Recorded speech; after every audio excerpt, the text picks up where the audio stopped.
فاليوم بمناسبة انتهاء الجمع العام ديال فريق الرجاء الرياضي واللي انتهى بفوز الرئيس سي محمد بودريقة، كنرحب بسي محمد بودريقة. سي محمد، فيليسيتاسيون، هنيئا لك مرة أخرى أنك كتكون أنت هو الرئيس ديال فريق الرجاء الرياضي. شكرا وتحية ليك وتحية للمشاهدين الكرام وشكرا للتهنئة. مرحبا سي محمد، كنعرفوك بانك متعوب اليوم وكانت اسبوع ماراثوني، يعني باش انكم كتحضروا اللقاءات الصحفيه وبزاف ديال الحوايج. غادي نحاولوا نكونوا معك مقتضبين في هذه الجلسه الحواريه اللي تعتبر الاولى من نوعها بعد تسلمك مقاليد فريق الرجاء الرياضي.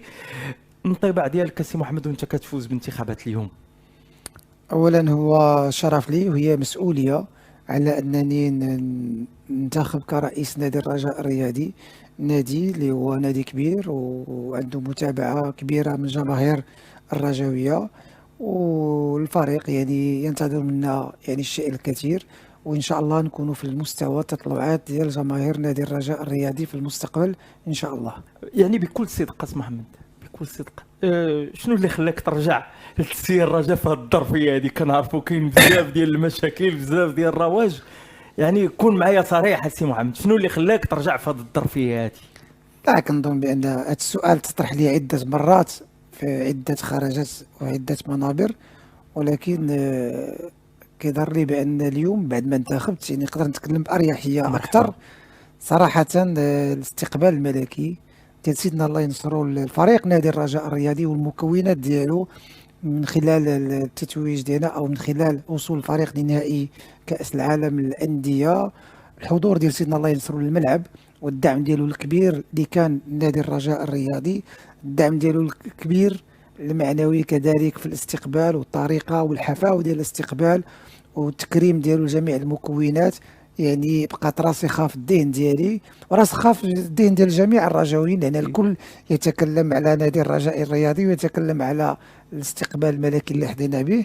واليوم الجمع العام كان في الأكاديمية وسيدنا الله ينصرو يعني الرياضي الأول، لأنه هو اللي عطانا هذه الهبة الملكية ديال الأكاديمي، والرؤية ديالو يعني الرؤية ديالو الاستباقية في كرة القدم، خصوصا يعني نتكلموا على الرسالة ديال سيدنا الله ينصرو في الصخيرات اللي هي عطات خارطة ديال الطريق لكرة القدم، عطات الرياضيين أو كرة القدم كيفاش نقدروا نشتغلوا. واليوم كنشوفوا النتائج الرياضية ونتائج كرة القدم، يعني المنتخب الوطني، النتائج الكبيرة اللي كانت في قطر، وكنشوفوا على جميع المستويات يعني الإيجيستات الإنجاز الكبير اللي قدم، نشوفوا المنتخبات الأخرى كذلك الفوتسال، نشوفوا كذلك حتى كرة القدم النسوية والوصول ديالها لكأس العالم. هذه كلها ناتجة أو جاية من هذيك الرسالة الملكية والرؤية ديالو الرياضة. وما نساوش كذلك أكاديمية محمد السادس اللي هي اليوم حنا كتعطينا واحد يعني كتعطينا واحد شادي نقول لك، كتخلينا حنا يعني كأندية أننا يكون عندنا طموح على أننا نوصلوا. هذا كذلك بفضل سيدنا الله ينصرو، هاد الأكاديمية محمد السادس عطاتنا أبطال وعطاتنا رياضيين. هاد الأبطال هم اللي وصلوا لكأس العالم في قطر، وهاد الأبطال هم اللي اليوم كنفتخروا بهم. إذا حنا كنادي الرجاء الرياضي كمكونات يعني أكاديمية الرجاء الرياضي اللي هي مسؤولية كبيرة وعلى عاتقنا حنا، لأنها مش ما جاتناش من أي مكان، جاتنا من عند سيدنا الله ينصرو. لازم علينا أننا نحافظوا عليها، ولازم أنها تكون في واحد المستوى الكبير. لما لا تكون شراكة بين أكاديمية محمد السادس وأكاديمية الرجاء، وخصوصا أن سيدنا الله ينصرو نهار عطانا الهبة الملكية وأنا كنت حاضر على ذلك، تكلم معايا سيدنا على أن هذه الهبة الملكية هي لتكوين اللاعبين ولمدرسة نادي الرجاء الرياضي. إذا هذه الرؤية الاستباقية والرؤية يعني اليوم كتعطينا إلا واحد القوة والعزيمة على أننا نخدموا ونشتغلوا ونعطيو البلاد ديالنا.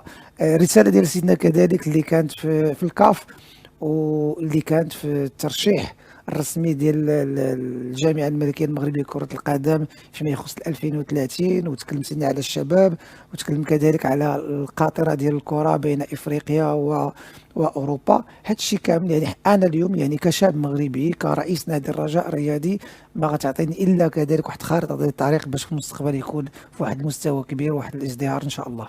ان شاء الله. اللي غادي نبغيو نفهموا يعني من هذه الطريقه ديال التصور ديالك سي محمد، انا بغيت تربط ما بين الفتره السابقه بهذه الاستمراريه على هذا المستوى اللي غادي نقدروا نعرفوا منك المشاريع المستقبليه ان شاء الله في الرجاء. لان مادام جبتي لي الاكاديميه، الرساله الملكيه، الاستقبال الملكي، الا بودريقه باقي عنده ذاك الهاجس ديال انه في الوقيته ديالي حصلنا على المنحه ديال البقعه الارضيه اللي تبنات عليها الاكاديميه، خصني انا نعطي رسالتي في هذه الاكاديميه اللي غادي تكون من ضمن المشاريع المستقبليه شوف، ديالك. لما لا عاوتاني في هذه الولايه يكون شي استقبال ملكي، وهذا شرف. مرحبا. يعني اسمح لي سيدنا الله ينصرو، جا الملعب وشافوا الجماهير المغربيه والرجاويه خاصه. يعني لما لا في هذه الولايه نشوفوا نفس الشيء. احنا ديما كما قلت لك، احنا عندنا طموح وعندنا الاراده وعندنا العزيمه على اننا نفرحوا سيدنا الله ينصرو، نفرحوا الشعب المغربي، نفرحوا الرجاويين بالنتائج الرياضيه. صحيح ان نادي الرجاء الرياضي يعيش واحد الازمه ماليه، صحيح ان نادي الرجاء الرياضي يعيش ازمه ديال الهيكله ازمه ديال التسيير. اليوم جينا بواحد البرنامج اللي هو يعني شامل على اننا نضعوا الفريق نادي الرجاء الرياضي في السكه ديالو الصحيحه. هذا غيكون يعني بتضافر الجميع. يعني عندما أتكلم على الجميع أتكلم على مكونات نادي الرجاء الرياضي، من جماهير، من منخرطين، من ألترات، من محبين، من جمعيات، من الجميع، على أن الرجاويين يساهموا باش الفريق يرجع السكة ديالو الصحيحة. سي بودريقه، اليوم الجمع العام عرف من بعد الفرز، عرفت النتيجه ديال الفوز ديال سي محمد بودريقه ب 117 صوت مقابل 45 صوت اللي كانوا لسعيد حسبان. شنو غادي تقول الناس اللي ما صوتوش عليك؟ لا، أنا اليوم أولا نبغي نهني ونشكر الناس اللي بعدا صوتوا عليا ووضعوا فيا الثقة.